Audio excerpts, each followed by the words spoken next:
Well, howdy there, folks, and welcome into today's video. Hope you guys are doing great out there as always. We have a lot to get into in this video here today. It's about to be a crazy week in the market, massive amount of earnings, and I have one stock in particular that I've put well over $600,000, if not over $700,000 into. I know I got like $619,000 I put into the stock just in my big dog account alone. And that stock's Corsair Gaming. That's one of the stocks reporting this week. And I want to share in this video what I think they're going to do for numbers. I want to share my opinion on what's going to happen with the stock price and all those sorts of things. So we got quite a bit to get into here today, guys. Hope you enjoy this as always, and me kind of covering this for you guys on a Sunday, mind you. It is technically Halloween when I'm recording this. So anyways, thanks so much for joining me, guys. I appreciate it as always. So Monday, not a ton is interesting to me on Monday. Monday's kind of the lame day of the week. NXP Semiconductor, I think that's one to maybe take a peek at. Clorox, Clorox is interesting because there's a company that saw their numbers get boosted up in a massive, massive way when Roni Rona was going on, and Roni Rona is technically still going on, right? Just we know it's not at the crazy levels it was, last year, let's put it that way, where everybody was like getting bleach and getting everything that you could possibly get to kill germs, right?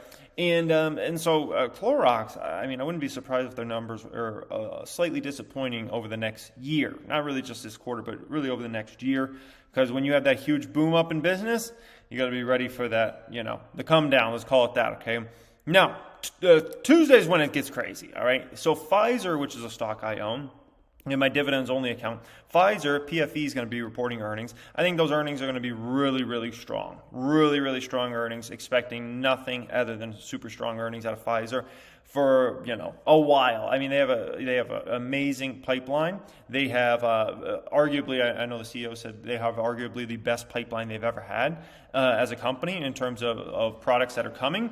And let's keep in mind, Pfizer is just a profit machine, and the fact that they're one of the biggest, if not the biggest player with the Roni Rona shots, just boosts their business up even more. So it's a great dividend stock. I look for super strong earnings out of them, okay? We're going to come back to Corsair Gaming because I have to give Corsair its own 5-10 minute segment, okay? We'll come back to Corsair CRSR because that's a huge one for me.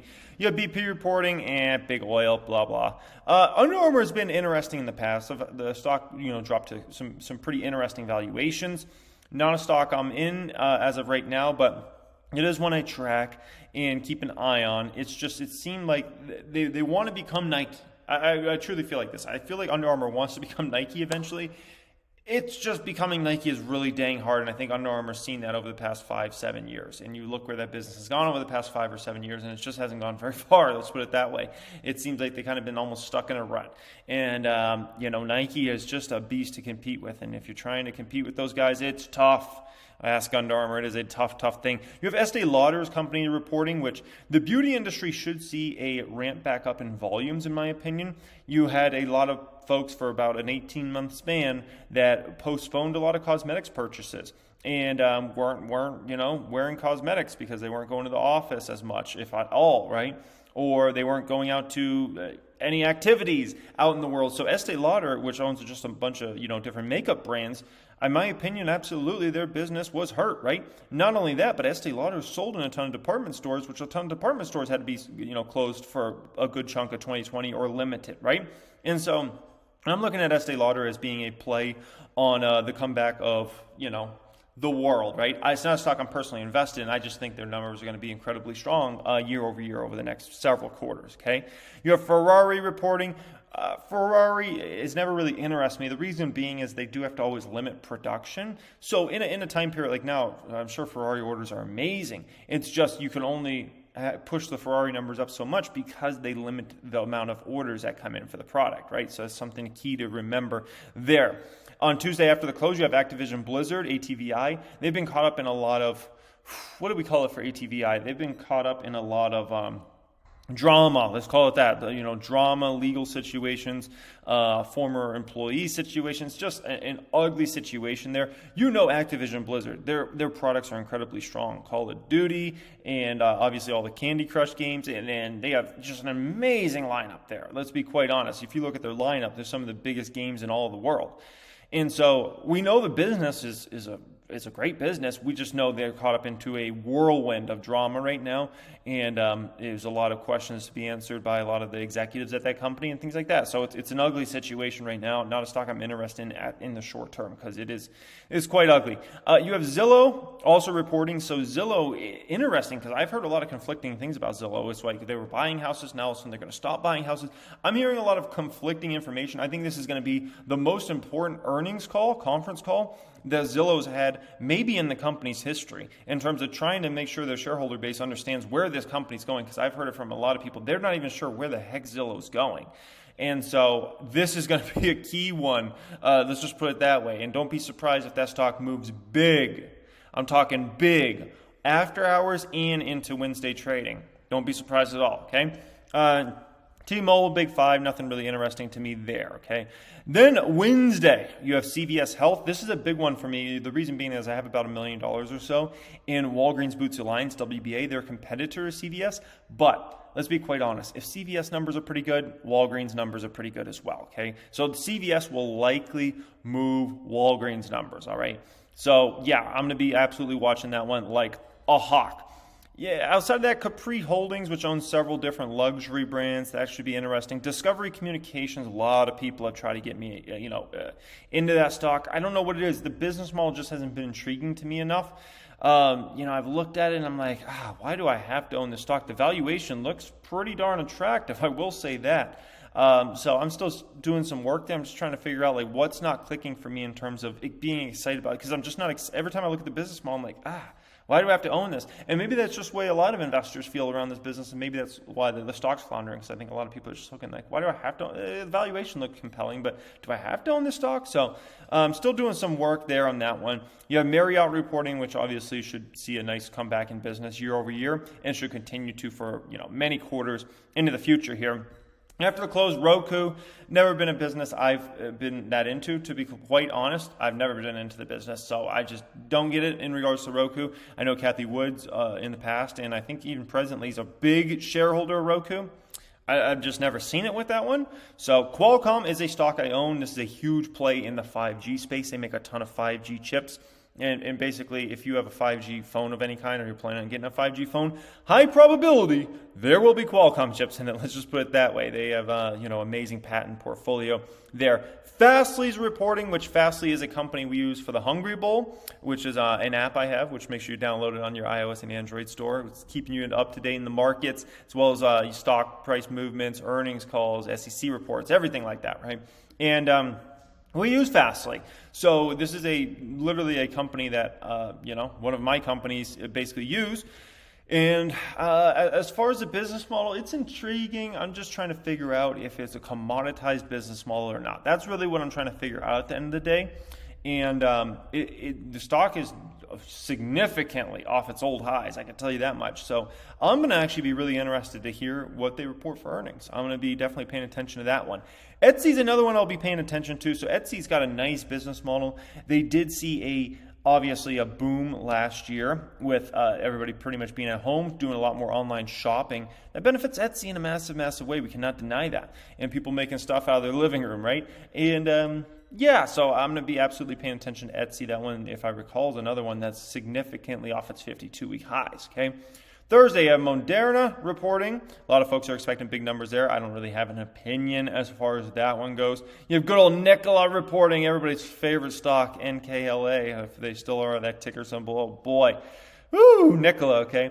After the close, this is probably the biggest, craziest after the close for the week. You have Square reporting, which is absolute beast, right? We all know Square's a beast. You have Pinterest reporting, pins. You have Uber reporting. Then you have the Uber of hotels report and Airbnb, which is actually, I get a lot of questions about Airbnb. Interesting business model. I honestly think I might even like it better than Uber. And the reason is when it comes to Uber, the driver cost is just so much. And with Airbnb, there's just not that cost associated with it. And it just seems like it's a cleaner business model. And it's a worldwide business model. And it's so easy for them to get up and running for the most part. Obviously, they have to deal with some regulations here and there, obviously. But it seems like honestly an easier business model than Uber. And so, not a stock I own, but absolutely one I'm very, very interested in potentially owning down the road. As well as Square is also one I could potentially buy down the road. You have Peloton reporting, which is just not a stock I'm interested in. I was even short the stock for a little bit, made a little bit of money on it. I should have kept the short because it would have made me a lot more money, but and I don't usually do that. I don't usually short stocks. It was just like the stock got to ridiculous valuations, and yeah, needless to say, people are going back to gyms if folks haven't noticed out there, all right? And then big old Skyworks Solutions, which is probably, Skyworks is probably a top 15, if not a top 10 investment for me. Big 5G player, massive. Look at the latest teardowns of the iPhones, and count how many Skyworks chips are in there. That's all I'll say about that. So absolute beast there. Friday after the bell, and then we'll get to Corsair Gaming, CRSR in just a moment here. Friday after the bell, you have DraftKings reporting. I've never been interested in DraftKings. I don't know. It's just not, if I'm going to play gaming plays, DraftKings just isn't the one I'm interested in. Coinbase is going to be reporting. So Coinbase is interesting. Here's the thing. Coinbase numbers should be pretty strong, but I feel like Coinbase is going to have a lot of competitive pressure, actually, over the next couple years. I think from two companies, actually. I think one from Voyager, which Voyager is a much smaller company than Coinbase today, but I think absolutely Voyager is a huge threat to Coinbase. I think it's a much bigger threat than a lot of folks realize, and once you kind of get educated on, all the benefits you get with being on Voyager versus Coinbase, you start to realize, wow, I can see why a lot of people are switching, including some of the biggest creators in the financial category have switched their money from Coinbase or others to Voyager recently, okay? And so keep in mind, those people are educated on every company's offerings, and if they're switching money to Voyager, it's just a matter of time before I think a lot of other folks do. Also, I think Robinhood's a slight threat to Coinbase. A lot of folks are just like, why do I need it? If they're already doing stocks through Robinhood, they're like, why do I have to get Coinbase as well? I'll just do it through Robinhood. So, I think Coinbase has a good business model. I think they're going to report some really impressive numbers with the crypto boom going on. But I think there's actually long-term, very, very much competitive pressures that are going to be on Coinbase. And there's a lot of other crypto brokerages out there as well. I just think in exchanges, I just think there's going to be some competitive pressures. You have Canopy Growth, which is going to be important because Canopy Growth is almost seen as kind of like the big dog of the MJ space. That's the way most people look at it. And so, this is a stock that could move actually all MJ stocks on Friday, essentially, during market trading, because all these earnings are before the open, okay? So if MJ stocks are moving big, up or down, don't be surprised because it's from Canopy, okay? Other than that, you have Goodyear Tire reporting, which should report, I would assume, very, very strong numbers, considering cars have been selling very well. Now, obviously, there's chip shortages, which have hurt volumes a bit, so it's kind of like, okay, cars are selling amazing, but at the same time, how much is being pulled back right now because, Ford is missing some chips, or GM's missing chips, or other auto manufacturers. So it is some food for thought there. They have good stuff going for them, and they have bad stuff, right? Now let's talk about Corsair Gaming here. Alrighty, folks, Corsair Gaming is up here. So first off, Corsair Gaming, I've put over $600,000 plus into this stock in just my big dog account. I probably have another 6 figures in the stock in my public account as well. So this is a stock I'm heavily invested in. Let's be quite honest. Now, what do I expect for this company? Do I think the stock price is going to go down, up, things like that? Okay. Well, first off, in terms of analysts, there's 8 analysts that cover the stock. They're expecting the company to have revenues go down 14.4%. Keep in mind, Corsair already pre-announced, okay, and they already prepped everybody that's a disappointing quarter. So this is some food for thought here, all right? Next quarter, as far as, whatever guidance Corsair gives out there, analysts expect, 9 analysts covering this, they expect sales to be down 12.1% in the Christmas quarter, all right? Now, obviously, finish out the year because they've been pulled through by the beginning of the year, up 10%. Next year, expecting stronger growth now, 8.8%. Versus previously, if you looked at this number literally about a month ago, it was about 5.4%, okay? Now, as far as EPS, only 22 cents EPS expected versus 54 cents previous year. 36 cents expected next quarter versus 53 cents previous year, all right? And so, obviously, if you think about the fall time of last year, that was the re-shutdown of the economy, right? It wasn't to quite the extent that we did the first time, but let's be quite honest, in the fall time, running numbers went crazy. There was a lot of fear around those numbers, right? And going into the early winter time, it was like, it was just, people were at home. Let's just put it that way, right? On top of the wintertime, usually people are already at home, and there's just no events going on, stuff like that. And so you had a situation where Corsair numbers were definitely, juiced up because of that, potentially. No one really knows how much. Now, keep in mind, the company said recently that a lot of the reason they're coming in short for numbers is because of chip shortages, right? Which is a thing we've heard from a lot of companies out there. And Andy Paul's been doing this business for a long time. I highly doubt he's going to mislead us as investors in this situation. He's always come across to me as a guy that's going to call it the way he sees it, right? And so here's the thing in regards to stock price. I think folks are expecting the stock to shoot down a lot more, and I'm not so convinced. And the reason being is they already pre-announced, so bad news is already baked in, right? So in order to get the stock price to shoot down a ton more, you need a next level avalanche of bad news to get the stock to go down more. Now, on the flip side, all you need is a glimmer of good news because the stock is so beaten down, and you can get a stock price that all of a sudden is up 5, 10, 15% the next day, okay? And so the way I'm looking at this is the risk reward. Yes, there's risks that the stock could shoot down to 22, but it would need another avalanche of bad news to get, compounded on the stock. If there's no other avalanche of bad news and there's just a glimmer of good news, the stock will likely shoot up big on Wednesday, right? Or actually on Tuesday because they're reporting before the bell, so it'd shoot up on Tuesday. So my opinion on this, the risk reward is definitely in favor for me. However, I am ready, and I'm not going to go all in the stock or something like that, even though I think there's a much higher probability the stock goes up rather than down.